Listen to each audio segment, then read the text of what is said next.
BRS MLA పాడి కౌశిక్ రెడ్డి సంచలన వ్యాఖ్యలు చేశారు. ఉపరాష్ట్రపతి ఎన్నికల్లో తెలంగాణకు కాంగ్రెస్ ఎంపీల ఓట్లను బీజేపీకి సీఎం రేవంత్ రెడ్డి అమ్ముకున్నారని ఆరోపించారు. క్రాస్ అయిన 15 ఓట్లలో 8 మంది తెలంగాణ కాంగ్రెస్ ఎంపీల ఓట్లు ఉన్నాయని పాడి కౌశిక్ రెడ్డి ఆరోపించారు. ఇక ఉపరాష్ట్రపతి ఎన్నికలయ్యాక కేంద్ర మంత్రులు నిర్మలా సీతారామన్, నితిన్ గడ్కరీతో కాంగ్రెస్ ఎంపీలు కలిశారని, ఆ తర్వాత లోక్సభ స్పీకర్తోనూ భేటీ అయ్యారని కౌశిక్ రెడ్డి అన్నారు. బీజేపీకి 8 ఓట్లు అమ్ముకొని జస్టిస్ సుదర్శన్ రెడ్డికి రేవంత్ రెడ్డి వెన్నుపోటు పొడిచారని సంచలన వ్యాఖ్యలు చేశారు కౌశిక్ రెడ్డి.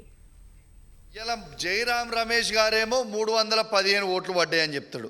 మరి 300 ఓట్లే ఎట్లా పడ్డాయి అంటే 15 ఓట్లు ఎటుపోయినాయి అంటే ఈ 15 ఓట్లల్లో 8 తెలంగాణ కాంగ్రెస్ పార్టీ ఎంపీ ఓట్లన్నీ కూడా బీజేపీ క్యాండిడేట్కి ఇలా ఓట్లేసింది అనేది స్పష్టంగా అర్థమవుతుంది.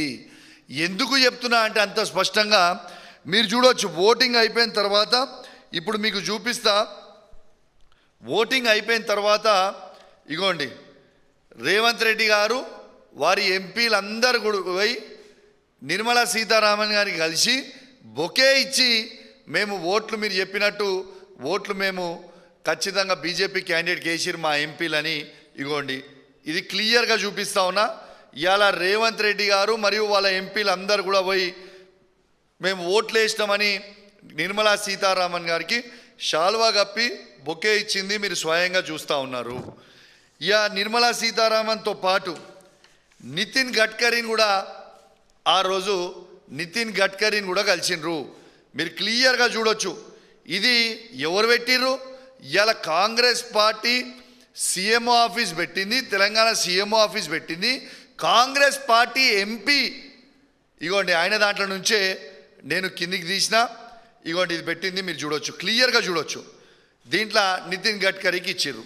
సరే వీళ్ళిద్దరిని ఎందుకు కలిసిర్రా బాబు అని మేము అడిగితే మేమేదో తెలంగాణ అభివృద్ధి కోసం కలిసినామనో ఏదో అని చెప్తుండొచ్చు. సరే మంచిది, అట్లనే కూడా చెప్దాం. మరియు ఎలక్షన్ అయినాక స్పీకర్ని ఎందుకు కలిసిర్రు?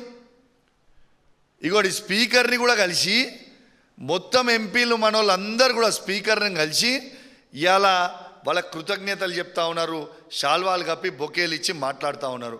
ఇది స్వయంగా చూడొచ్చు. దీన్ని బట్టే మీరు అర్థం చేసుకోవచ్చు. దీనికంటే పెద్ద ఎవిడెన్స్ ఏమి